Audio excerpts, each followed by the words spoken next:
Hello guys, ഇന്നത്തെ cooking നമ്മുടെ ഏട്ടനാണ് guys. ആള് ഫ്രൈഡ് റൈസ് ഉണ്ടാക്കാൻ പോവാണ്. കേബേജ് ഇട്ടിട്ടുണ്ട്, അതിൻ്റെ കൂടെ സവാള ഇട്ടിട്ടുണ്ട് ഗായ്സ്. അത് നന്നായി വഴറ്റിയെടുക്കണം എണ്ണ വെച്ചിട്ട്.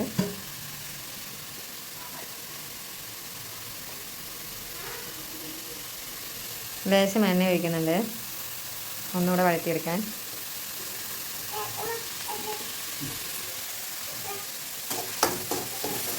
അതിൻ്റെ ഫോൺ എടുത്തിട്ടോ, എനിക്ക് അങ്ങനെ വെച്ചുതരാം. അപ്പോൾ നോക്കൂ ഗായ്സ്, ഞാൻ ഫ്രൈഡ് റൈസ് ഉണ്ടാക്കിയാൽ നന്നായിട്ടുണ്ടാവില്ല എന്ന് പറഞ്ഞിട്ട് ആളെന്നെ ഉണ്ടാക്കുകയാണ് ഗായ്സ്. ഇത് പച്ചമുളകൊക്കെ ഇടണം, പക്ഷേ ഉണ്ണിക്കും കൊടുക്കുന്നത് കൊണ്ട് നമ്മളതൊക്കെ കുറച്ച് കമ്മിയാക്കുകയാണ്.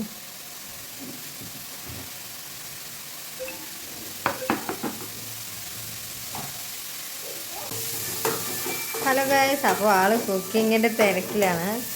ഇത് കേബേജൊക്കെ ഒരു അളവിന് വഴങ്ങി വന്നിട്ടുണ്ട്. പിന്നെന്ത് വതങ്ങി വന്നിട്ടുണ്ട് ഗായ്സ്. നോക്കൂ ഗായ്സ്, എവിടെ ഏട്ടാ, സ്മൈൽ പ്ലീസ്.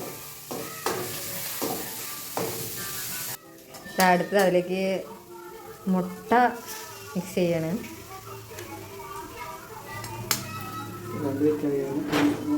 എങ്ങനെ ഉണ്ടാവുമെന്ന് അറിയില്ല, ഞാനിതുവരെ കഴിച്ചിട്ടില്ല. ആള് നേരത്തേക്ക് ഇവിടെ ഒറ്റയ്ക്ക് ഇരിക്കുമ്പോൾ വെച്ചുണ്ടാക്കി കഴിക്കുന്ന പറയണേ. നോക്കാം.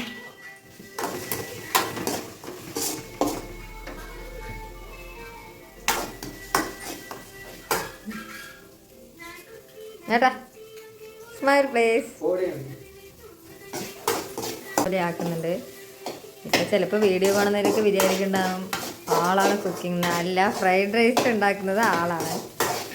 ഞാനുണ്ടാക്കി ഇഷ്ടപ്പെട്ടാന്ന് ആൾ തന്നെ ഉണ്ടാക്കുകയാണ്. എന്തിനാ അത് പറയണമെന്ന് വെച്ചാൽ ചിലപ്പോൾ ഏട്ടൻ്റെ വീട്ടുകാരൊക്കെ കാണുമ്പോഴേ ഡെയിലി കുക്കിംഗ് ഏട്ടനാണെന്ന് വിചാരിക്കും, അതുകൊണ്ടാണ് പറയുന്നത്.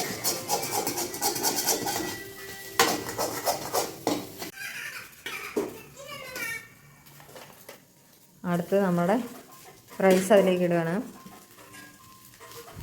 2 പേർക്കായതുകൊണ്ടാണ് ആൾ ഉണ്ടാക്കണത്. ഒരു 4-5 പേർക്കൊക്കെ ആണെങ്കിൽ ഉണ്ടാക്കാൻ അറിയില്ലെന്നാണ് തോന്നുന്നത്.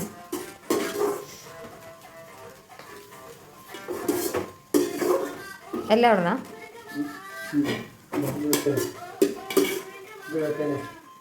കുറച്ച് കഴിക്കും, ഉണ്ണിക്ക് കഴിച്ചില്ലെങ്കിൽ കഴിക്കും.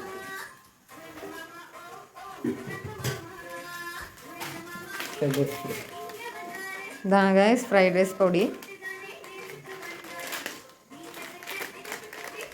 ആള് ഫ്രൈഡ് റൈസ് ഉണ്ടാക്കുമ്പോഴേക്കും നമ്മുടെ കിച്ചണൊക്കെ ഒരു വിധമാണെന്ന് തോന്നണേ.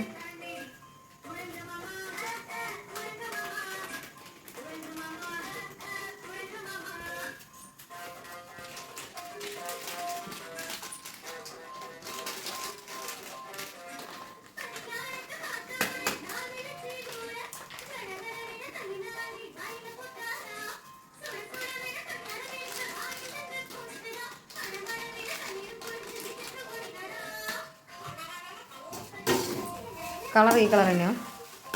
കളർ മാറില്ല.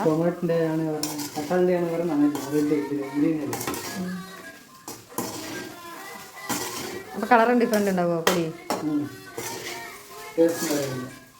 ഇതാ നന്നായിട്ടുണ്ടാവുക. അതാ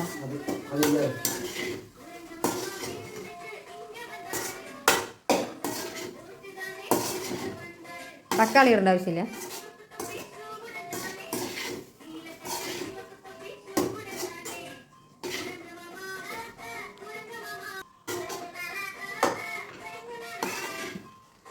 നോക്കൂ ഗൈസ്, ആയിട്ടുണ്ട്. അങ്ങനെ ഒരുവിധം ഫ്രൈഡ് റൈസ് എന്ന് പറയാം.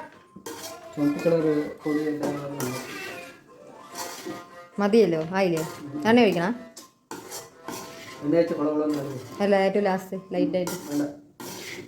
ഞാനൊക്കെ ഉണ്ടാക്കുമ്പോൾ ഒഴിക്കും, അതുകൊണ്ട് തന്നെ അതിന് ശരി മതി. ഹലോ ഗൈസ്, നോക്കൂ ഗൈസ്, റെഡി ആയിട്ടുണ്ട്. നമുക്ക് പ്ലേറ്റിലിടാം. ഹലോ ഗൈസ്, ഇതാ നമ്മുടെ ഫ്രൈഡ് റൈസ് റെഡി ആയിട്ടുണ്ട്. കാണുമ്പോൾ സാധാരണ റൈസ് പോലെ ഉണ്ടല്ലേ. ഇതിൻ്റെ പൗഡർ വന്നിട്ട് ടൊമാറ്റോ ആണെങ്കിൽ നമ്മുടെ റെഡ് കളറായിട്ടുണ്ടാവും, അത് മേടിച്ച് നല്ല ടേസ്റ്റും ഉണ്ടാവും. ഇത് വന്നിട്ട് നോർമൽ വൈറ്റ് കളർ തന്നെ ഉണ്ടാവുള്ളൂ ഗൈസ്. അപ്പോൾ നമ്മൾ ഫ്രൈഡ് റൈസ് ഒക്കെ ഉണ്ടാക്കി നമ്മുടെ റിച്ചുവിന് കൊടുക്കാൻ പോവാണ്. ആൾ ഓൾറെഡി എന്ത് ഫുഡ് കഴിക്കുകയാണെങ്കിലും അവൾക്ക് ഫോണിൽ കാർട്ടൂൺ വേണം. അപ്പോൾ ഇത് കൊടുത്ത് നോക്കാം. ഉണ്ണി എങ്ങനെയുണ്ട്? ഉണ്ണി മാമ എങ്ങനെയുണ്ട്? പറയും അമ്മ നോക്ക്. ഉണ്ണി മാമ എങ്ങനെയുണ്ട്? നന്നായിട്ടുണ്ടാ? സൂപ്പറായിട്ടുണ്ടാ? പറയ്. ഹലോ ഗായ്സ്, നമ്മുടെ റിച്ചുവിന് അവളുടെ അച്ഛൻ്റെ ഫ്രൈഡ് റൈസ് ഇഷ്ടമായിരുന്നാണ് തോന്നുന്നത്. അവൾ ഒറ്റയ്ക്ക് വാരി കഴിക്കണം ഗായ്സ്.